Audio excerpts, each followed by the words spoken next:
ভূমধ্যসাগরে বিমান বাহিনী রণতরী পাঠাচ্ছে ফ্রান্সের প্রেসিডেন্ট ইমানুয়েল ম্যাক্রো।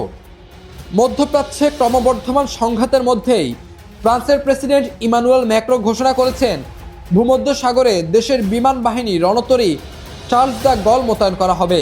রাষ্ট্রীয় টেলিভিশনের সম্প্রচারিত এক ভাষণে তিনি জানান, এটি আন্তর্জাতিক জোট গঠনের অংশ হিসেবে সমুদ্রপথে জাহাজ চলাচলকে নিরাপদ রাখার লক্ষ্যে নেওয়া হচ্ছে।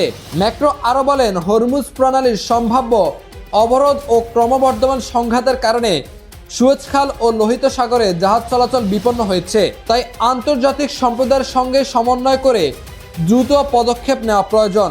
বিশ্লেষকদের মতে চার্লস দ্য গল এর মোতায়েন কেবল এক শক্তির প্রদর্শন নয়, বরং সমুদ্রপথে স্থিতিশীলতা রক্ষার শক্তিশালী বার্তাও বয়ে নিয়ে আসবে। Nazrul Tuhin, news desk, Bangla post.